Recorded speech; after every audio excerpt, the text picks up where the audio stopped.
Oh, wheelies are really cool in drag racing for pictures, but they're not so cool on going forward and going fast. Right. I know AFCO's got some good shocks to help control that. Let's talk about them. Sounds good, Rex. Yeah, wheelies are cool to watch. They're cool to do. And in some cars, it really helps their performance. However, let's take a look at what happens after we wheelie. When the car comes down, the front end geometry, all the change that takes place. You've got toe change, toe end change when the car comes up. When it comes back down, same thing. Rex, we've got geometry changes in the front end. We're going to potentially do damage to ball joints and tie rod ends and all the front end suspension. You've got to be able to control the wheelie when it lands. Oil pan gets involved, headers get involved. And then we've identified performance change too. I mean, if we've got a car that bounces, and that's what we're trying to do here is control the bounce after the wheelie. But if you've got a car that cycles several times after it lands from the wheelie, we can see 4 5/100ths of a change in performance to the 330 foot mark. And if you're trying to dial the car in bracket mode, that can be difficult. I mean, if you've got a car that's varying that much because it's carried the front end a little higher and it's landed a little harder and all the front end geometry changes taking place and we've got all this going on, the car's going to be harder to dial. So we really want to control the car so that when it lands, it doesn't cycle up and down several times. Right. It's not only just a speed factor, but it's a safety factor as well, because a lot of times, like you say, if you don't have the bunk steer corrected in the car come down, it bounce, it oscillate, and then you're trying to make sure you're keeping it in your lane and it's unhooking the car. So yeah, it's huge. It's really huge on the performance of the car and the safety factor of the car. Absolutely. I think we've all seen cars that did a big wheelie, maybe even got to the parachute mount or the bumper cover, unloaded the rear tires, and next thing you know, we're going left or going right. Again, great for the fans, not so good for the competitor. No, great either photo op, but that's about it. Really, exactly.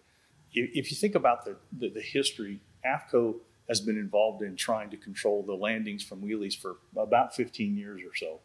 And so that's really been the genesis here as horsepower and torque become more readily available. I mean, it's really inexpensive anymore, to get a lot of horsepower. And so, that's both the blessing and the curse, because as we have more torque, we're going to do wheelies, we're going to do longer wheelies, heavier cars, landing hard, things of that nature. So, and competition continues to get more and more intense. I mean, right. You've got to dial the car tight, or you've got to make a perfect run because everybody's working on their stuff. So with that, as we talk to our customers, we come back to looking at the front end again. We've done a really nice job, I think, in the past of putting a BNC valving together.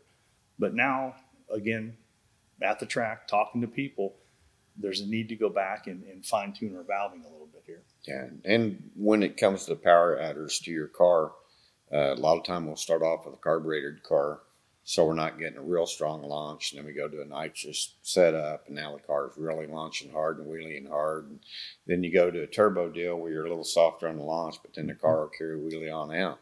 So it's nice to have shocks where you can actually dial in your suspension for different type track conditions, different power raters type of deal. I know the drag radial stuff and the slick cars, it's depending on how glued the track is, it's crazy on how hard they wheelie. Absolutely. At the AFCO shock dyno here with the BNC2 valving in it, the key here is when we're making adjustments, first of all, you can see the line will start to increase in resistance. This is a very consistent build.